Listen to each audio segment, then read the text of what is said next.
Rusty Quill presents. Welcome to Ain't Slayed Nobody. This is an actual play podcast intended for adults and may contain material that some people find disturbing. Please see the episode notes for content warnings and listen with care. Hey y'all, this is Cup reminding you that we are on Patreon. We just completed our long-running World War II Cthulhu series, The Meat Trade with Scott Dorward, so that is all ready for you to binge. We're also doing early drops of all of our improv videos and our Cosmic Dark campaign with Graham Walmsley. That's amazing, so don't miss out. This is a great community and we'd love for you to join. Most of all, you're helping to support our show. You can sign up right now at patreon.com/ain'tslayed. That's patreon.com/ain'tslayed. Thank you. Online education is convenient, but sometimes it can be lonely. Sometimes the extra help you need can only come from someone else. At American Public University, they make online education personalized, affordable, and memorable. With 24/7 mental health support available in multiple languages, access to career coaches who are industry professionals, and lifelong career services, you'll never feel alone on your path to success. APU, digital by nature, human by design. Learn more at apu.apus.edu.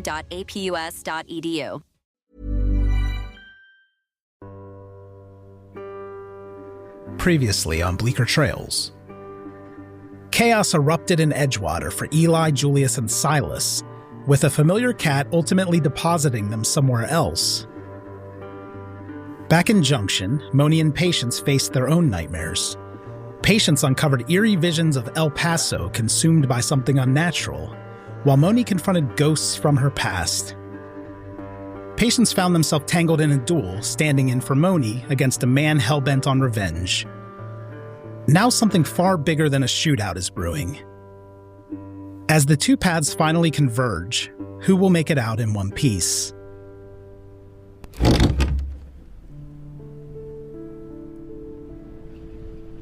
Otis, are you alive in there? Dot, you're walking. I haven't seen you up and around since, well, in forever. Come in, please. Come in out of this freezing wind. Where's your shawl? You'll catch your death out there this late. Waldo, too. Otis. Oh, let me fetch some tea. Warm our old bones. I needed to see you, to tell you. No, tea first. Waldo would never let me live it down. Or have you finally gotten tired of him and come for that replacement? No comeback, Waldo? What's wrong? Cat got your tongue? You die first! Yes, Waldo. I understand. Your bird needs some new material. Please, Otis, listen. I know, he's prophetic. Sometimes. That's odd. The tea's stone cold. I only just brewed it. It's that special blend, you know the one. Well, never mind that. What did you need? Dot? Dot, where'd you go? Forgive me, Otis. I was wrong. Dot? No.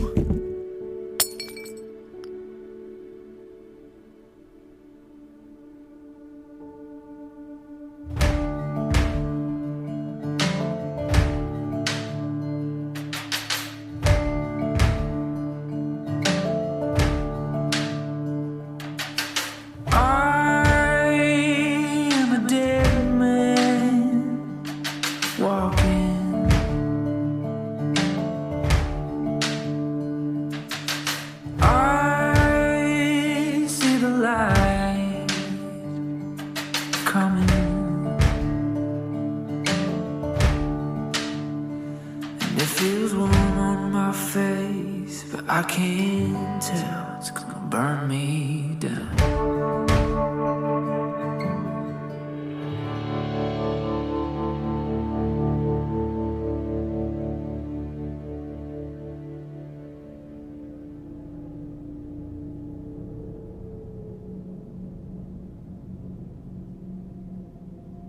Eli, you're somewhere else now. It's a space cloaked in darkness. The scent of the sea and burning wood is replaced by a musty aroma of aged wood and incense.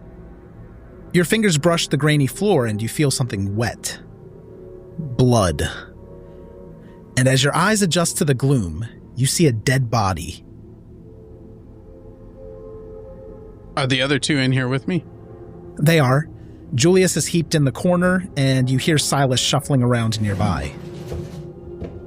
As you continue to get your bearing in the dim light, you think the dead body is the fortune teller from Bleeker's medicine show.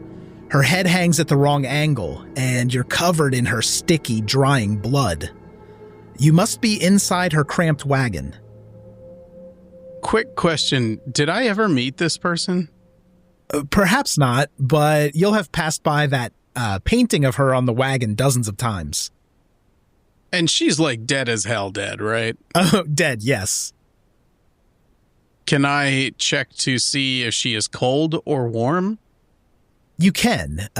Give me a first aid roll to see what you notice. Okay. I don't imagine I'll know much, but I got a hard success with a 13. Her body is warm. This happened recently. So she just sacrificed herself to save us. You can tell that her throat's been sliced open, and on a hard success, I think you can tell this wound isn't self-inflicted. Oh, and the bird is dead as well. I wasn't even going to ask. The wagon's a mess with shelves of strange and ominous objects pulled over and broken. That black cat leaps down from a chest and scratches at the door. And I need a con roll for Julius to see if he made this trip dead or alive. Oh. It was so close. Oh my god. 90 versus 70. A failure. Julius, you're huddled up in a corner among mummified cats and broken jars of odd-smelling spice. Your skin is burnt into gnarled meat that weeps over what's left of your clothes. Through blurred eyes, you can just make out the dumbfound form of Eli standing amidst the wreckage of the wagon as the dim light starts to snuff out. I never read about this part in any book. That's what he says as he's looking around for a moment there. Silas. Eli. Yeah? Are we going to be okay? We're going to be just fine. Sure we are, buddy. And we'll need to close the curtain on Julius. At least he died thinking about books. Give me a sanity check for Eli. Yeah, that makes sense. That's an extreme success with a 5. I am extremely chill about this situation. Eli doesn't give a fuck. Right on. And go ahead and give me a sand check for Silas. You'll eventually notice Julius. It's probably not good. You never know. Chuck rolled a 5. I failed it. I fumbled it, actually. I fumbled my sanity. Oh, this is great because you're going to take the max sand loss, which is 6 points. Super. So now I'm at 20. I'm definitely in a bout of madness. I've lost 12 today. I've lost a third. Let's hold on to the bout of madness for just a moment. Is smoke coming off of Silas as he's in there? Like, what? Silas is burnt to a crisp, but he is conscious. Eli's going to find him staring up at the ceiling. Because his eyelids have burned off. I'm opening the door to the wagon. Is it Junction outside, or are we in some weird dimension or some shit? It's the medicine show camp in Junction, and that cat slinks out into the night. I am going to start screaming out, "We have hurt people! I need help in here!" You hear rustling in the camp and some of the wagon doors closing. Bleeker's the first person to run toward you. He's stunned to see you. There's people hurting here. We need help. How did you get back here? Get in here now, please. Did you complete the mission? Bleeker, now. We need help, please. Yes, of course. But why are you with Dot? Did you even make it to Edgewater? I'll explain. Please come in here. Then let me in. Yeah, and I'm letting his ass in. He stumbles up the steps to the door and drops his cane. It clatters to the ground, totally forgotten as he looks into the dark interior. Eli. He stoops inside, collapses to his knees next to Dot, and cradles her head. Dot? Dot? What happened, Eli? I did not do this. Then who? Bleeker, we were off the coast of Edgewater 30 seconds ago. Silas? Okay, Silas has been staring at Julius's lifeless body, trying to process everything. Tell me about this bout of madness. I mean, sure, I'm burned to a crisp and just went through a portal, so I can imagine that anything's possible here. Yeah, I think so. This could feel like a conspiracy against Silas, probably involving the Pinkertons. At least you have your gun back now. Yeah. I've aimed it at Bleeker now. Oh God, okay. I have a gun. I am in the what is it? It's the point break position. Like I'm laid down, burnt, and I have my gun at Bleeker. Like, I'm on the ground and I'm kind of just, you son of a bitch. Who is this fool? Oh, is that Julius? Did you kill him too? Oh, you did this. You did this. My skin hurts, you motherfucker. Put the gun down, son. This won't end well for you.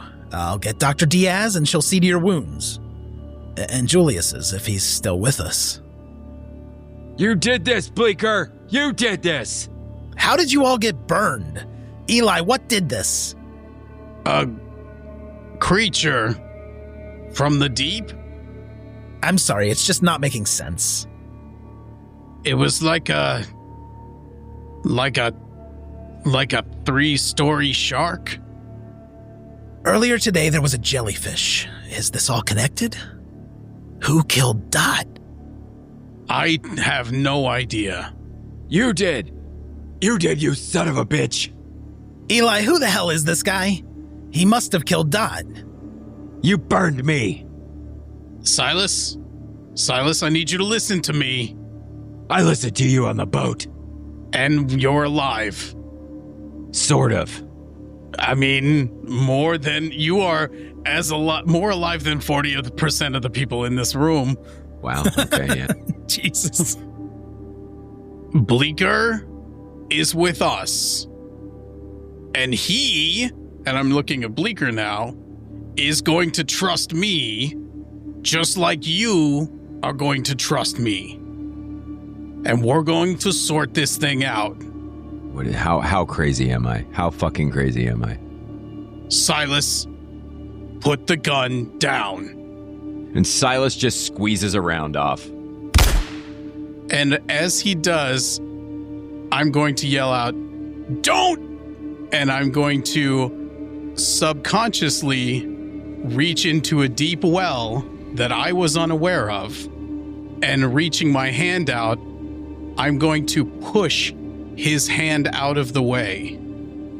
So can I roll that? You're not stopping bullets. You're no, redirecting his hand. I'm pushing his hand out of the way as he shoots. Okay, so I need 2 rolls. Do you have telekinesis? I do. Okay. Oh shit, you do. Okay. I need telekinesis for Eli, and I need a firearms roll for Silas. That's a success for me. And I failed. In that case, whatever Eli's hoping to do will work. Which is just to move his hand enough away that the shot goes wide, like up into the ceiling or something.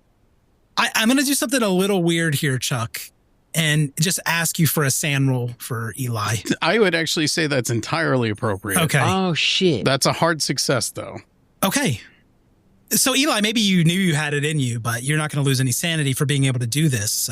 It is in my backstory that I believed that I had some sort of actual powers, although there was never any evidence of it to this point. Okay. And I think that I'm going to roll to see if Bleeker picked up on what just happened there. Okay. No, he didn't. He just errant shot right through the ceiling of Dot's wagon. Did Silas pick up on what just happened? just suddenly realized that I did a thing. He's in a bout of madness, so I'm not going to make him roll. This is your secret, and Eli feels like if he had to, he could do it again. Cool. But is probably standing there somewhat dumbstruck as Bleeker bolts out of the wagon doorway. He's going to start yelling for Gertrude, Victor, Dr. Diaz. He's gathering all his people to deal with this madman, and the whole camp comes to his call. Silas, I need you to trust me now. I rolled for a short bout of madness, so Silas is going to be coming out of this after the telekinesis. I'll trust you. Okay. Just make the pain stop. Put the gun away. Silas puts the gun down, pulls out the leather pouch, and asks for a pipe. Yeah, no, that totally makes sense. Yeah. I don't have a pipe. I do have matches. You're in a wagon that would have a pipe. Yeah. That's true. There's definitely a pipe. I'm going to grab you whatever I can see that looks like something you could smoke out of, like we're in college. It's not clear to you whether this is designed for opium, but it's certainly a pipe. And Silas smokes just enough opium to just pass the hell out. As you lie back and exhale, you catch the glint of the pipe's burning ash in the unblinking eyes of Julius. And as you slip away, it hits you. He's dead.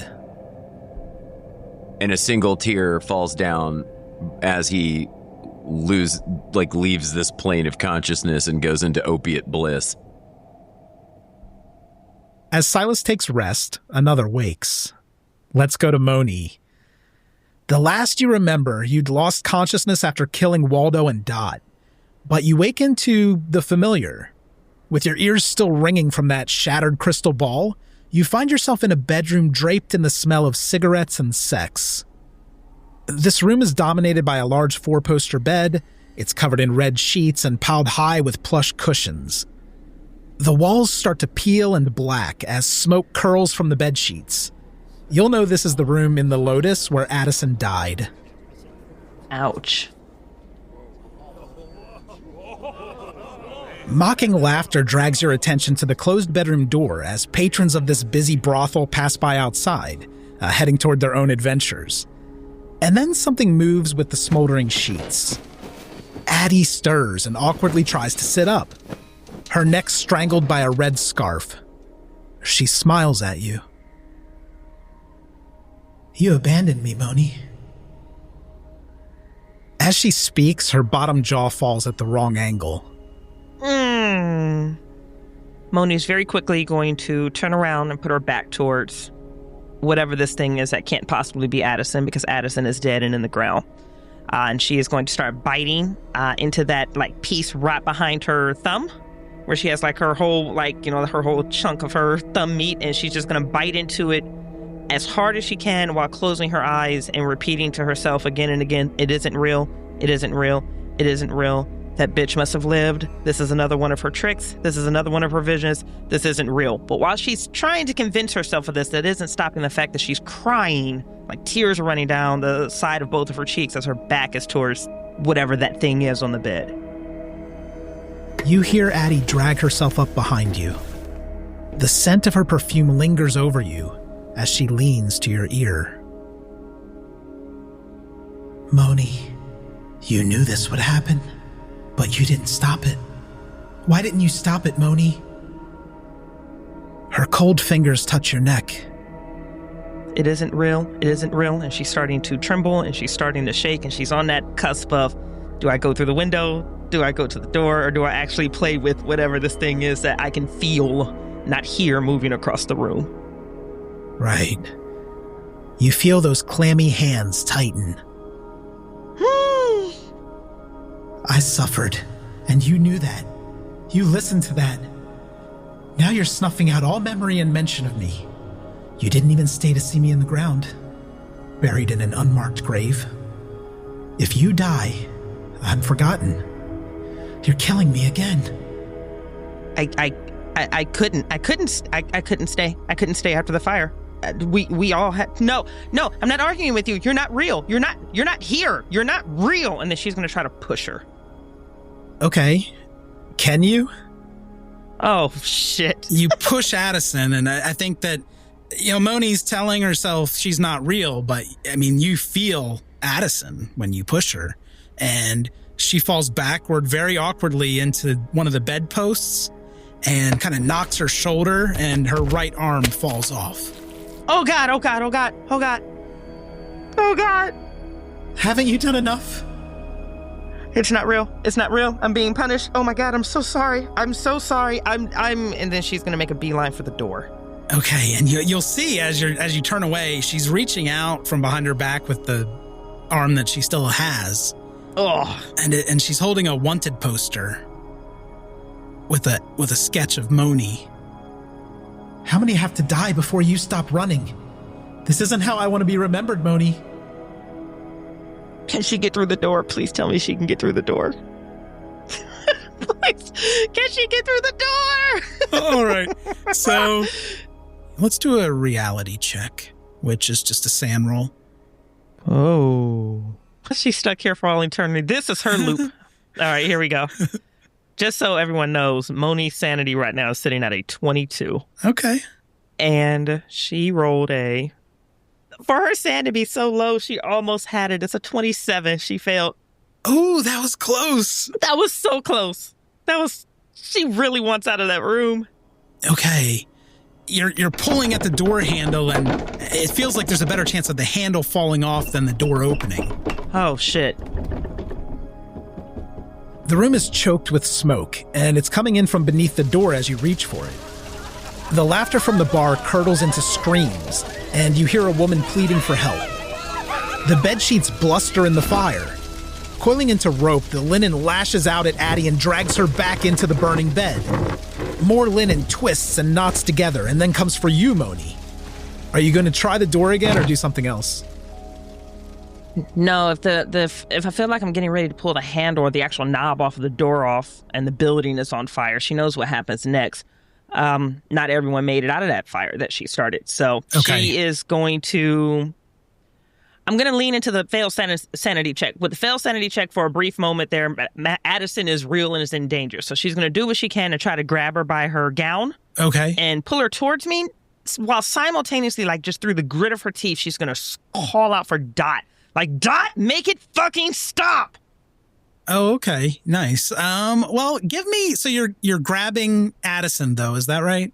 Correct, yeah. If I can grab her by, the cuff of her shirt. Give me a dodge roll. Oh, shit.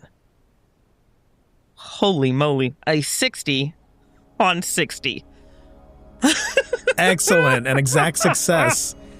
So you rip Addison free of the bedsheets, and as you pull her toward you, you look deep into her pitch black eyes. Moni, if you find your heart, you can bring me back. Look for your one true desire. What? Bring me back.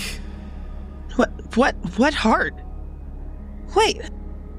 You embrace. Addison blooms into flowers as she decays and rots in your arms, leaving you with the scent of her perfume. And you open your eyes, staring up at a ceiling holding one of those lotus flowers. Its scent clings to you like dying memories. Does she recognize the surroundings that she's in now by any chance? Yeah, this is the Fair Shake Saloon. You're familiar with this ceiling.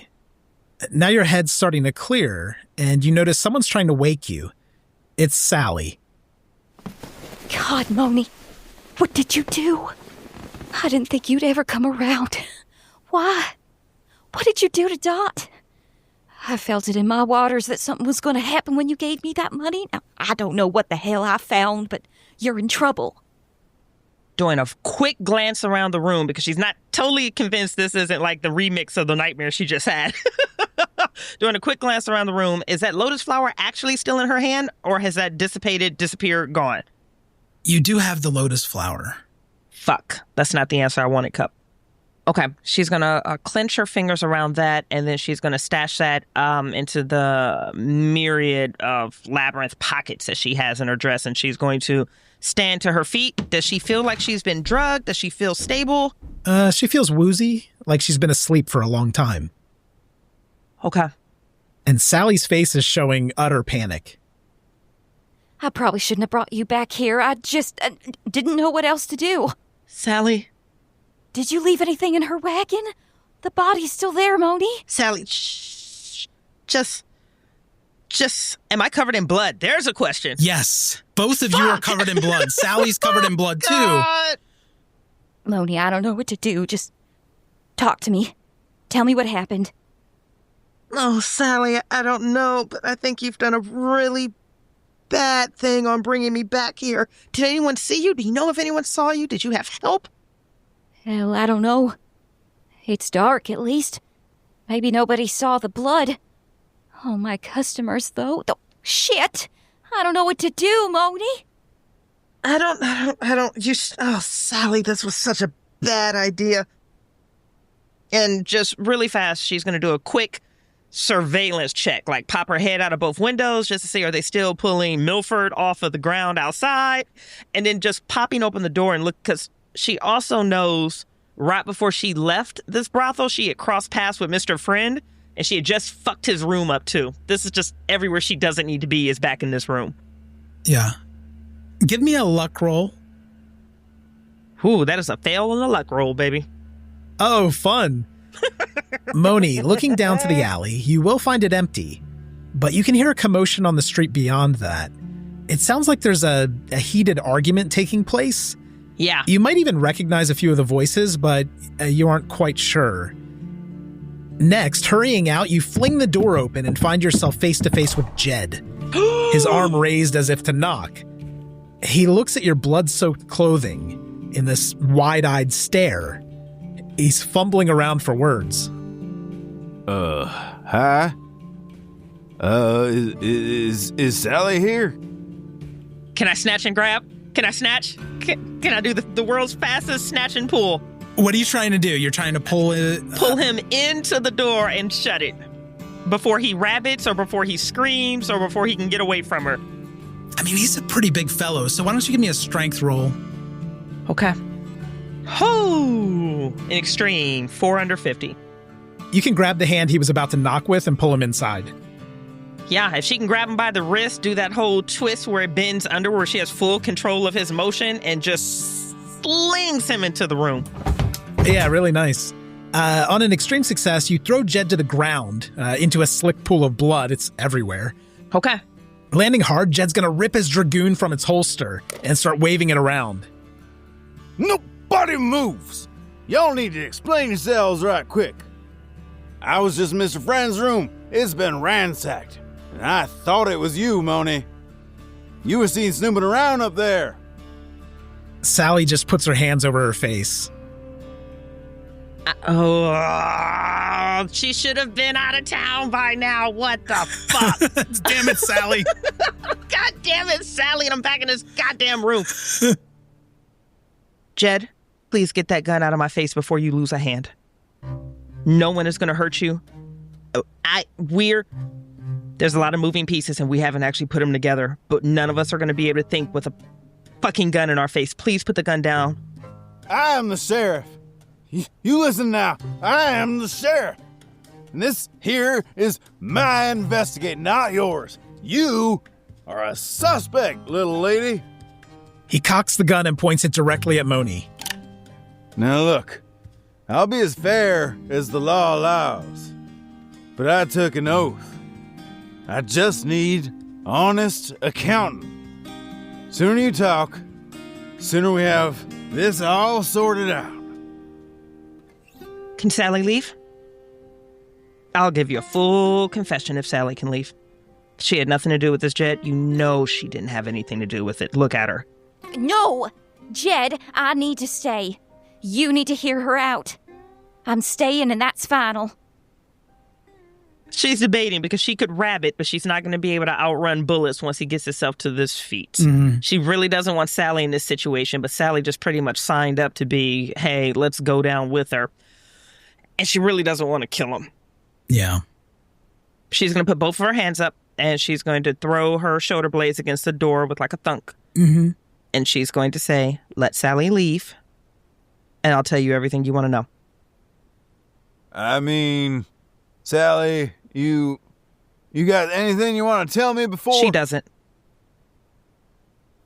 All right. I see. Sally, wait downstairs. I'm getting this confession one way or the other. Sally nods and shuffles past out to the hall, but she'll give Jed a hard stare while passing you, and she slips a piece of paper into your pocket. Okay. She whispers underneath her breath, "Thanks, Addie." And before she can even catch herself, she just kind of rolls her eyes and moves so Sally can slip out behind her. Okay, Sally leaves the room covered in blood. Now she's in a main hallway. It's fine. Everything's fine. Moni, you know what? This is her fault. Moni told her to leave. Didn't Moni give her money, a deed to a house? It was like, get the fuck out of town. Jesus. Yeah. Jed is going to get to his feet. He seems like he's shaking. Okay. You got this, Jed. You got this. All right, Moni, spill. Where'd the blood come from? Oh, Jed, that's such a busy, convoluted, complicated answer. Where have you been for the past few weeks? We haven't seen you in a while, Sheriff. Moni, this ain't about me. I got shit to do around here. I'm the goddamn sheriff. Did you kill Mr. Friend? Wait, he's dead? Friend is dead? I don't know if he's dead, but you did break into his room and now I find y'all caked in blood. It's a little suspicious, don't you think? No, I broke into his room, but I didn't kill him. I would love to kill him. Is he dead? Wait, you're making some leaps here. Just take me along for the ride here, Jed. Yeah. All I'm getting is you covered in blood, Sally covered in blood, and you just did some fucked up things to some puppets. Does that seem right to you? Jed, for what it's worth, I'm really sorry that this happened this way. And she is going to, can she get her hand on the knob of that door, like behind her back? Yeah, I think so. Is this a quick move or a stealthy move? Stealthy. This is going to be stealthy. She's going to see if she can talk her way out of this door and then, like, grab it. Okay, give me a stealth roll. God damn it. Okay, well, you do have some luck. How bad did you fail? 88 over 60. Do I want to spend 28 points? You know what? We're past the point of no return. Nope, she's not going to spend it. She's just going to start inching to the door and she's going to, like, bring that hand down. Apparently not as smooth as she intended to, wrap it around her waist and get a hand on the knob. Jed sees Moni trying to go for the door, and he'll make an aggressive move trying to handcuff her to the bedpost.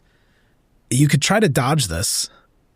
I tell you what, if he's flipping out bracelets right now and coming at her aggressively versus a dodge, could I counter with a fight back and try to do the exact same reverse maneuver to him? Oh, okay. So you're going to try to, tie him up with a scarf or try to use his own cuffs against him? Use his own cuffs, because if he's, like, coming out to cuff her to the bedpost, can she literally just mimic that same motion and attempt to actually get him down? Okay. She really doesn't want to kill him, but she's about to. Give me give me your fighting brawl roll then, and I'll roll up for Jed. Ooh. All right. Jed's a 40, so he's going to need a good roll. Okay. Oh! He comes at Moni and whips the handcuffs off his belt. He'll try to clamp it shut around the wrist of Moni's hand that's reaching for the door. Okay. He's still got his gun in the other hand. Okay. So he's young, he's amped up, he's thrown out bracelets at this point, he's charging at her. So versus trying to rabbit out of the room, she's going to throw her hips and her feet against the door where she's actually going to propel herself back at him. So they're coming at each other simultaneously. And it's a very smooth, with a hard success, it's a very smooth, intricate dance where she, bodies up to him, flips around, where she's, back to back with him, and she's actually guiding his hands, especially with the bracelet where it wraps around her waist, and then it catches his opposite hand where she can spin him and get him right back to the bedpost where she can just clink and put those cuffs back in where they latch down. Okay. Yeah. So you're able to do exactly that. And I mean, it's a very embarrassing look for the sheriff to have his own cuffs turned on him. And now he's been clamped to the bedpost. And did you kind of sit him down too, or is he standing there? You know what? I forgot a part of the description that she's still in a fucking leg brace. Yes, that's right. That's important. That is important. So no, she can't get him into a seated position. The best she can do is get him latched onto the bedpost. I want to quickly check in on Patience. Where would Patience be at this hour? It's just after dusk. Patience would be in the main bar room because they're feeling kind of depressed. So they are definitely drinking. Okay. Give me a spot hidden roll. Ooh. Okay. I succeeded. 42 under 60. Thank God. Okay, first you'll notice that nobody's tending the bar. You haven't seen Sally at all. Until she runs across the landing above you in a panic. Is she covered in blood? As soon as I see the blood, I'm going to jump up and run towards her. You've heard the commotion from upstairs, and seeing Sally, you have this feeling that something isn't right. So you make for the stairs to head Sally off. She looks like she's in shock, and the front of her's soaked in blood. Oh, excuse me, I need to leave. Miss Sally, what happened? What's going on? I don't know. Moni's in her room, she's in her room, but be careful. Jed's there, and he's mad. Is she all right? No. Maybe. I don't think so. Point me where to go, and then you get going. I'm gonna draw one of my guns, just in case, and I'm gonna go towards Moni's room. Sally cowers toward the corner of the landing and slumps against the wall. The door to Moni's room is closed. Can I hear anything through the door? You can hear a flustered, angry Jed speaking to Moni, presumably. This is a huge mistake. Do you realize what you've done here?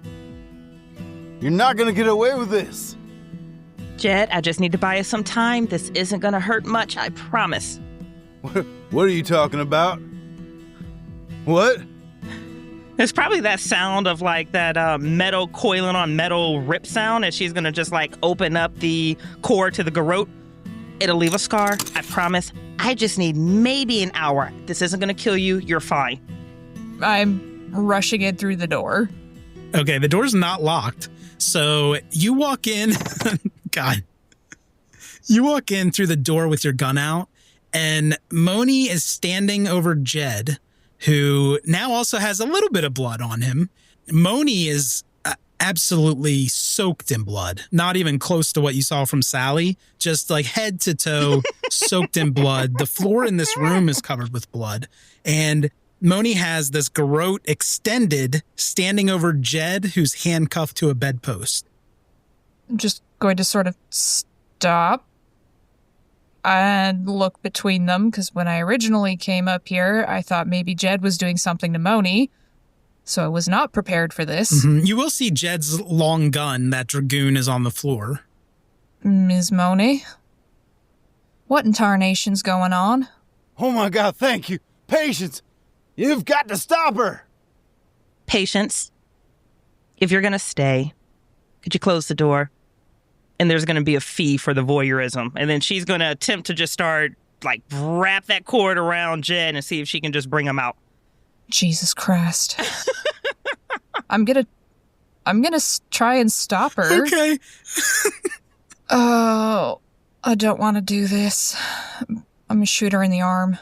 Oh, it's gonna be so good. Okay, please don't fumble. But give me a firearms. Do I get a bonus die because we're point blank essentially in this tiny space? Yeah, you'll take a bonus. Mm-hmm. I succeeded. 41 under 75.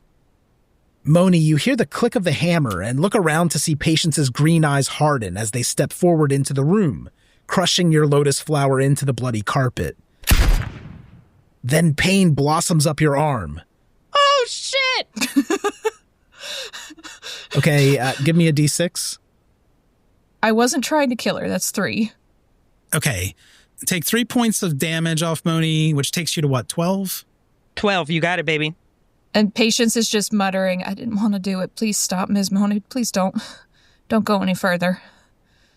Just stop right there. How does Moni react? If you're going to act through the pain, I'll need a roll from you. Well, of course we'll require a roll because you're fucking keeper cup. The original intention was just to knock him out. She wasn't trying to kill him. So he would be quiet in this room and she would have time. But now Patience is firing guns in the room, which means it's going to draw all the attention that she was trying to avoid in the first place. Mm-hmm. So, as if Sally running out covered in blood wasn't going to do the same thing. You barely saw her. She's fine. She's good. It didn't implicate this particular room. That gunshot just did.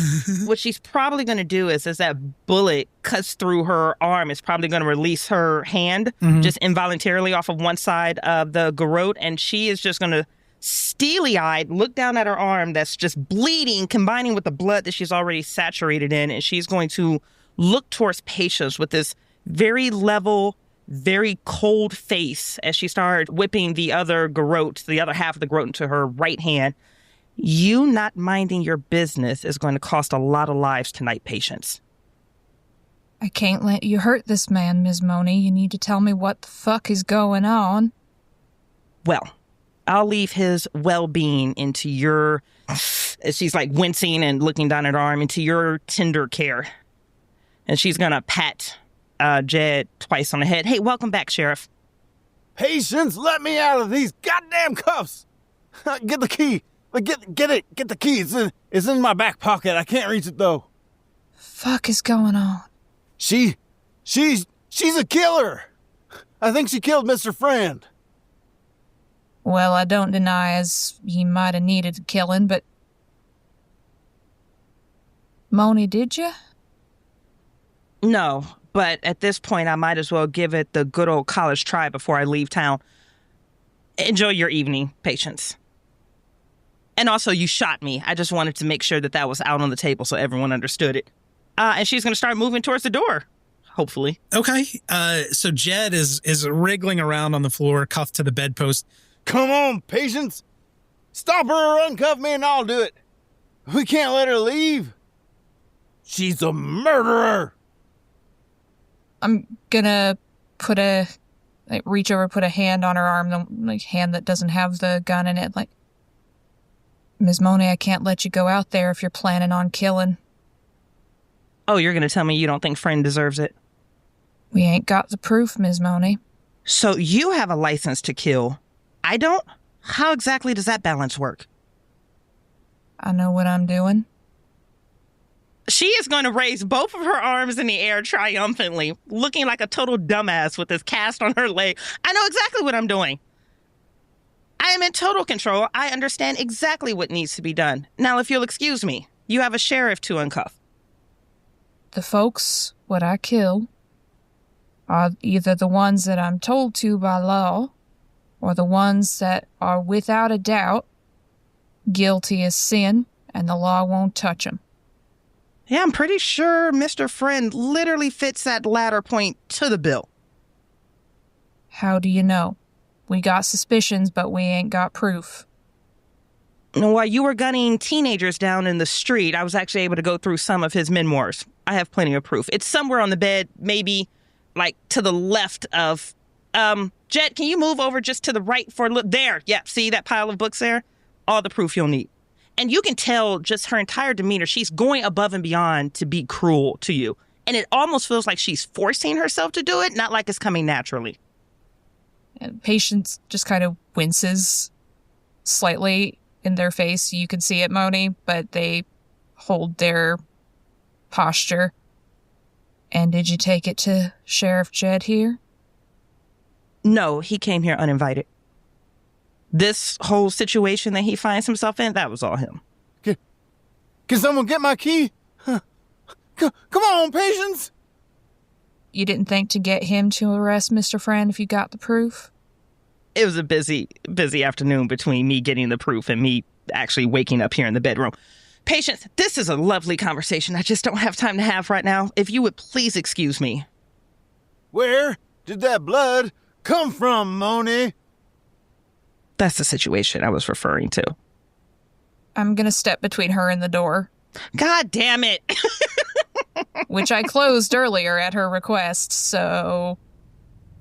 Something strange happens. You'll see this crow, or maybe it's a mynah bird, like Waldo was. It lands on the windowsill and chirps. Cocking its head to the side, it stares right at you, Moni, before it lets out this sorrowful caw that rends at your soul. A few more birds join it, perching on the sill, tapping at the glass. Their pecking becomes feverish until the pane starts to crack.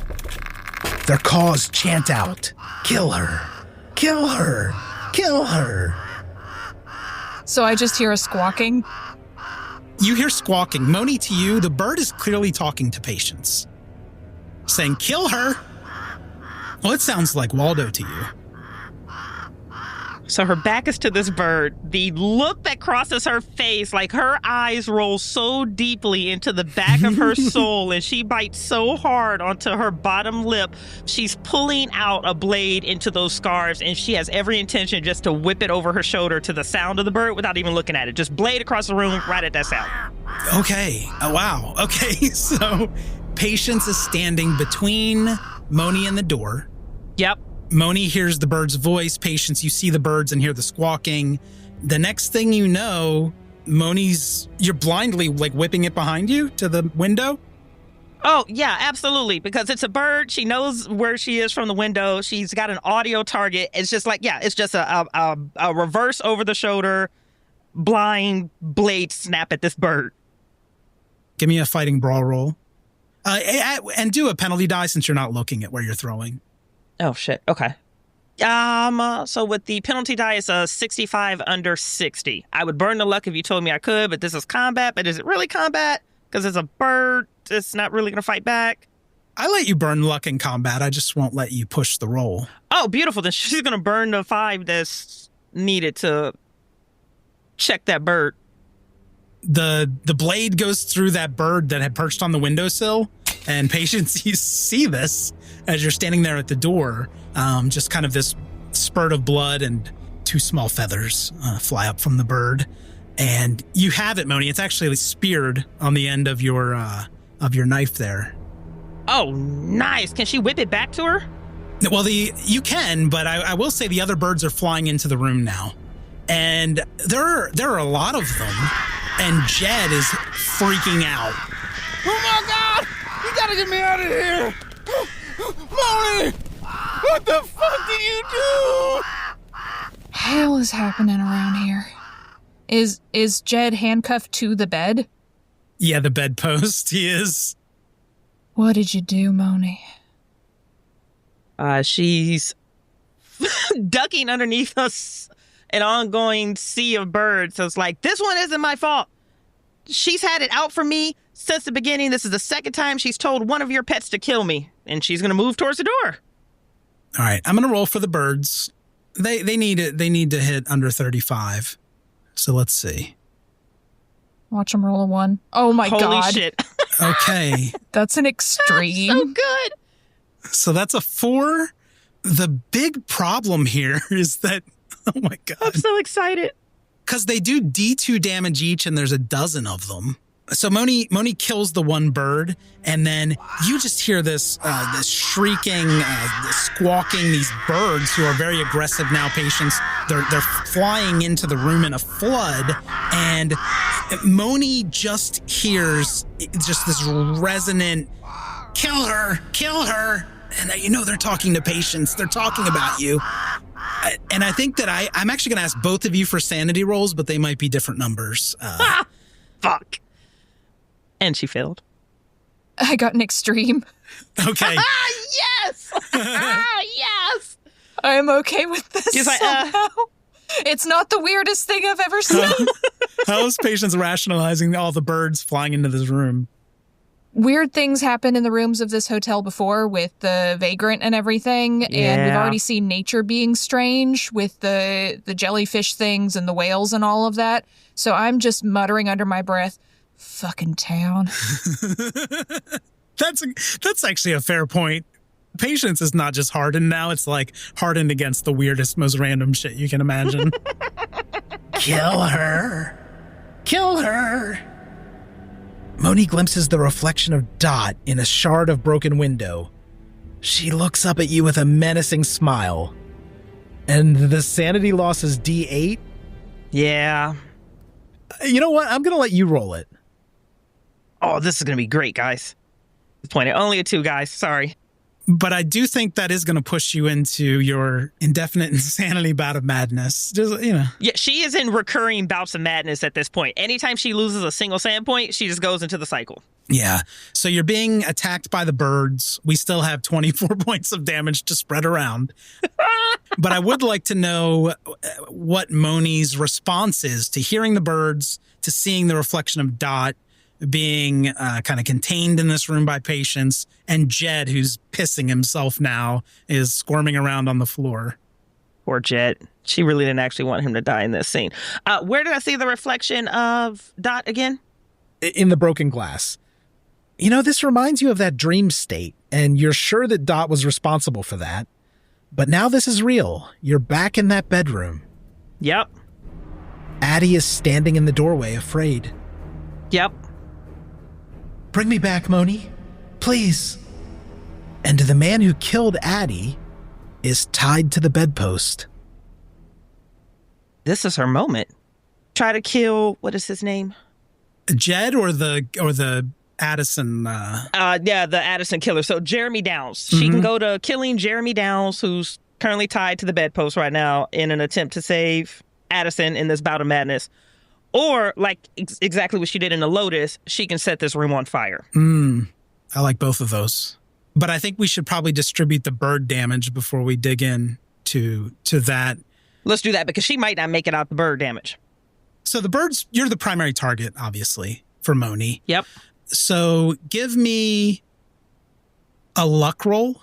And I think that if you pass, we'll distribute the bird damage kind of evenly over everybody. Okay. And if you fail the luck roll, Moni's going to take 2/3 of the damage. Oh, that a killer. This is the luck roll to do or die, guys. She failed. Of course she did. Oh my god. Okay, so what's 2/3 of 24?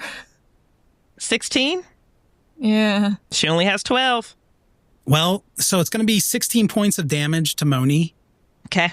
And you're just going to see, Moni kind of stoically walking toward Jed on the floor, Patience, as she's just being pecked to death by these birds and bleeding like crazy. So it's 16 points of damage, takes you to 0. Oh my god. It's a major wound, more than half of your hit points. Mm-hmm. So I need a constitution roll, right? That is a fail on the con check. Of course it is. Blade trailing on the ground. She's trying to whip it to get some momentum so she can start taking chunks out of Jeremy, as I'm saying with air quotations, but she's getting mauled down by birds. What's Patience doing? How are you reacting to seeing this? You're being attacked by birds too, but to a much lesser extent. Yeah, I'm just pushing them away, irritated. This is fine. I'm going to, as soon as I see Moni start to fall, I was moving towards her anyway because she was going towards Jed, and I'm like, oh no, she's going to kill him.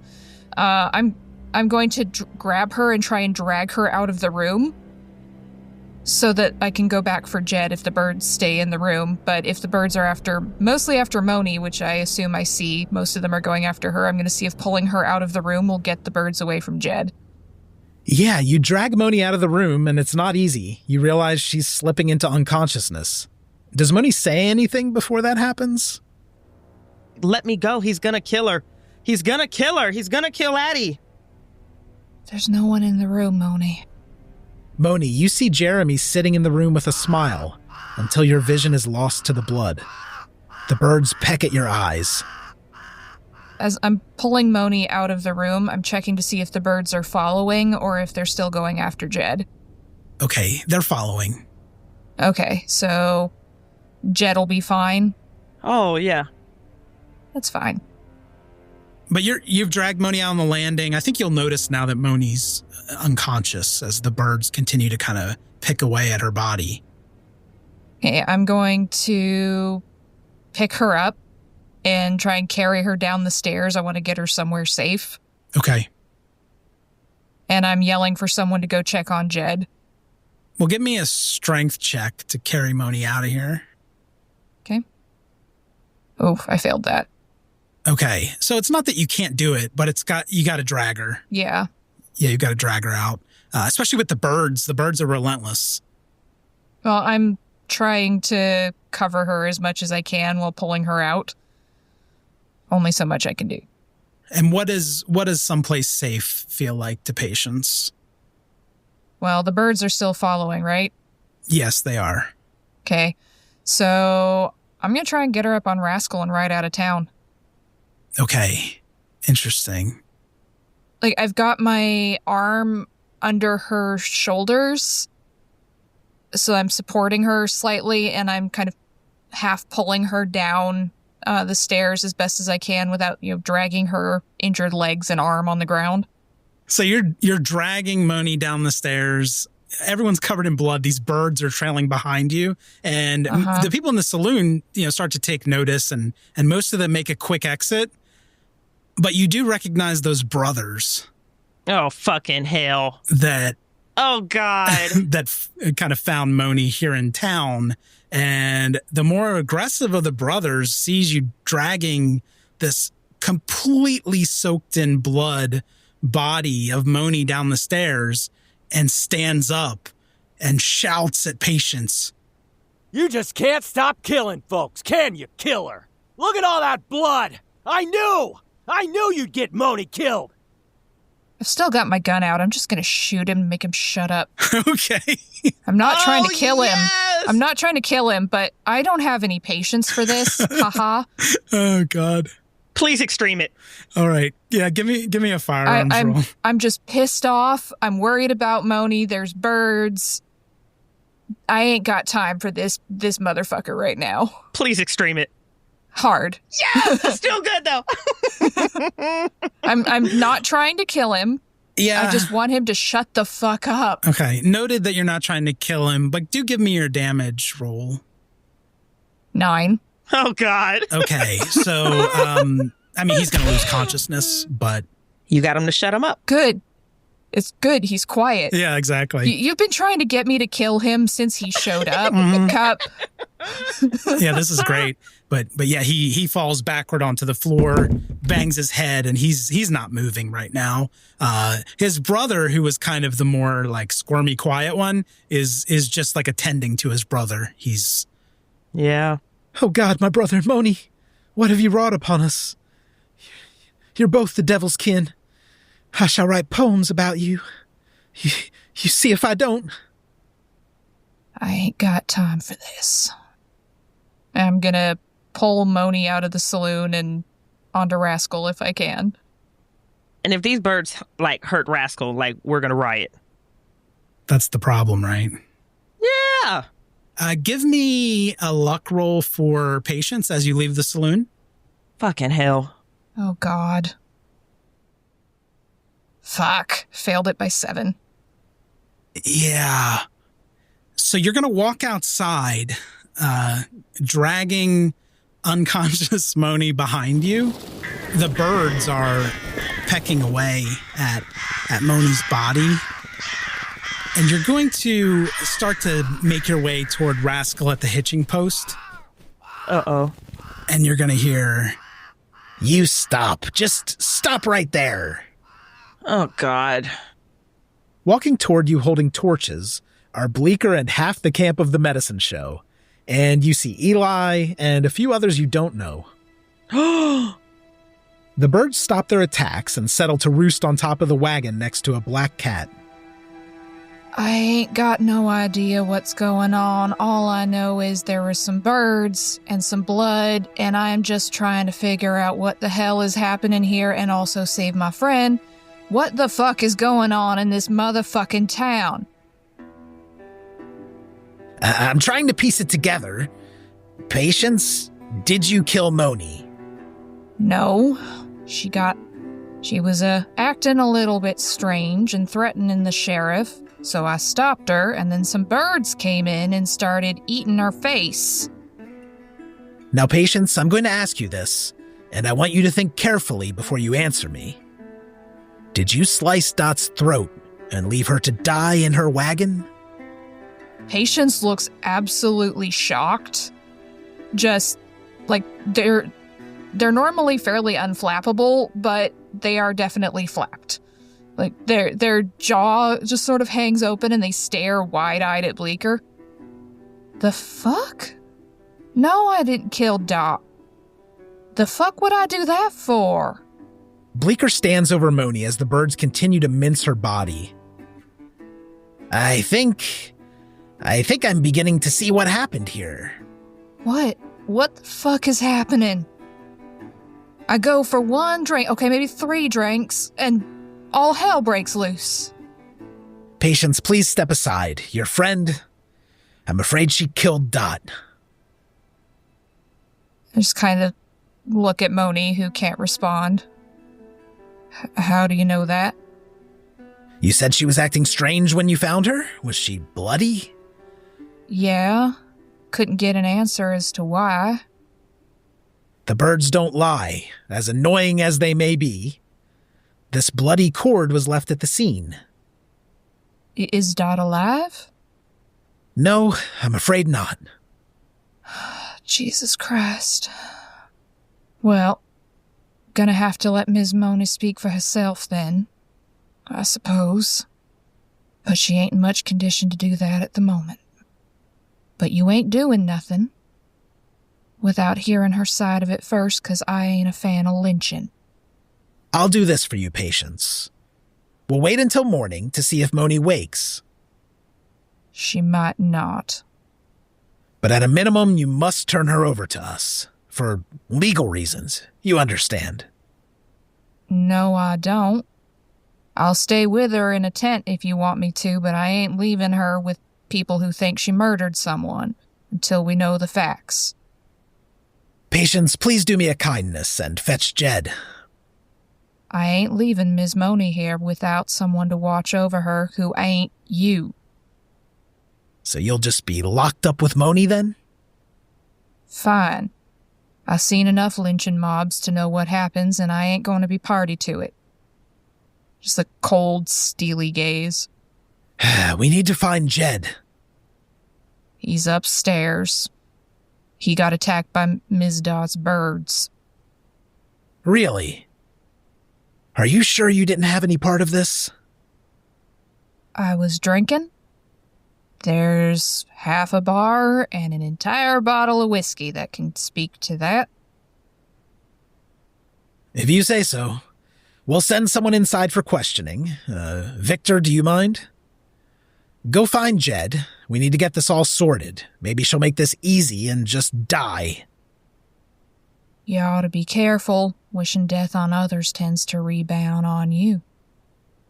Victor walks into the saloon and comes running out a minute later. Patience will see John, the younger Grimm brother, and Jed is with him. They talk with Bleeker in a hushed conversation, and Jed approaches. I think it's best if you both come with me. We'll figure all this out in the morning when I've got it all down straight.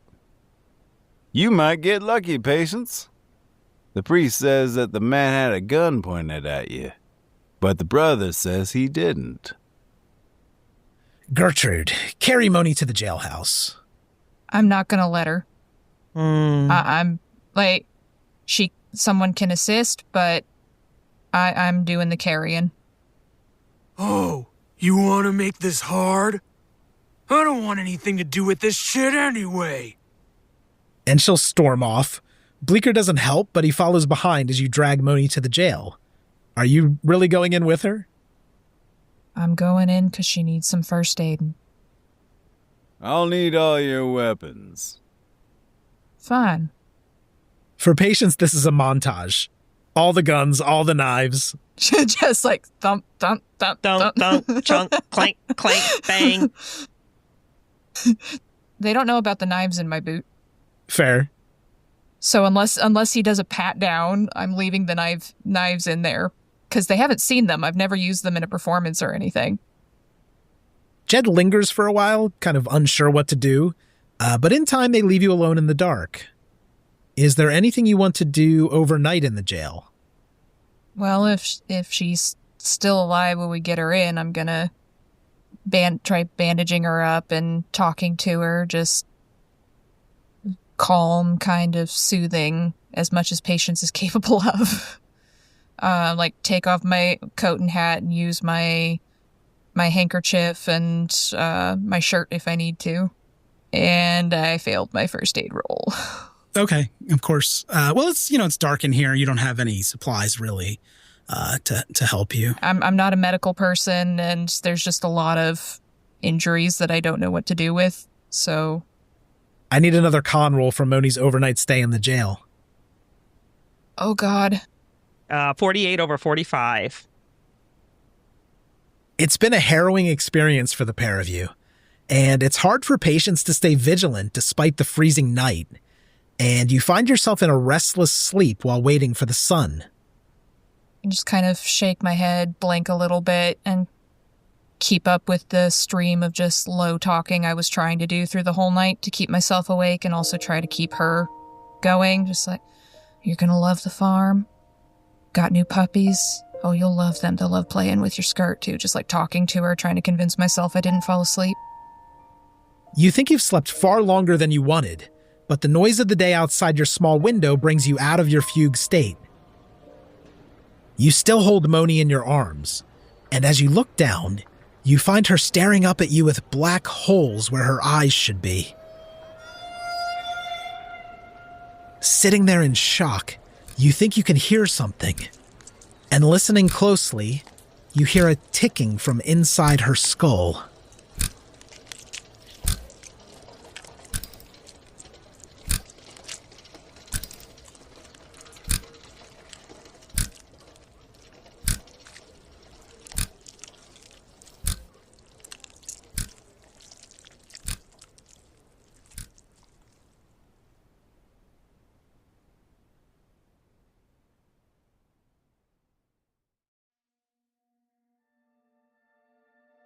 Thank you for listening to Ain't Slayed Nobody.